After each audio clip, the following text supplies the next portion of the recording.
Hello vlog! Welcome to my guys! Ako nga pala si Mike. Dati akong pogi.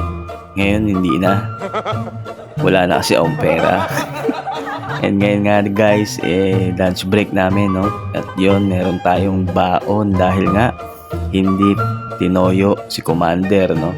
Yan, so swerte tayo ngayong araw dahil nga pag bit-bit tayo, no, ng baon. So kasi nagtitipid nga tayo dahil lagi naman tayong pecha de peligro. So yan nga pala yung baon ko guys. Meron akong itlog at dalawang burger steak, no? At itong kanin natin is fried rice na kagabi pang kanin, no? So sinangag na lang para at least hindi masayang yung kanin, no?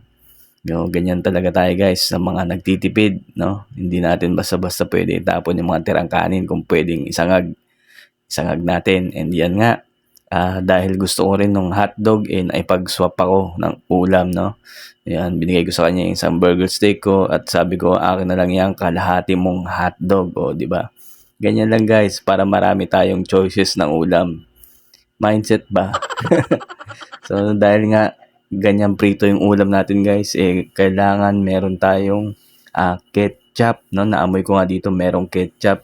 So chinek ko, wala siyang ketchup dahil dito banda rito meron yatang ketchup lagi kasi itong si Joyce lagi ring mahilig kumain ng mga prito. And yan. So sabi ko nga sa kanya yan, akin na lang yung ketchup mo. So may ketchup ka naman na.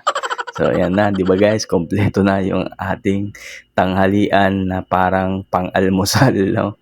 So ayan, kumuha na tayo ng kutsara and para makakain na nga tayo, no? So ganyan lang guys yung diskarte, no? Kailangan marami kang kaibigan para marami kang ulam, no? Kahit na kanin lang yung daling ko, nakakatawid pa rin, no? Tagos pa rin tayo ng ating araw dahil nakakahingi tayo ng ulam, no? Ganyan yung mga diskarteng malupit, no? So yan. So yan, yung ulam natin guys, pwedeng-pwede na. Dapat nga almusal ko lang yan dahil nga meron ding nagbigay sa atin ng pandesal kanina. So nakapag-almusal tayo and yan, kinain na lang natin ng tanghalian. Buti na lang yung kanin hindi pa napanis, no? Dahil nga bagong ani pa siguro itong kanin, no? Dahil kung hindi yan sariwa na bigas, malamang napanis na yan, no? So ganyan lang yung guys, no? Yung ginagawa natin dito sa araw-araw natin, no? Kung kailangan natin magtipid dahil sa hirap ng buhay ngayon, lalo na mahal yung bigas ngayon guys, no? Kaya nga usong-uso ngayon yung mga memes na sinasabi na sana naging bigas na lang ako. Mahal na, kinakain pa.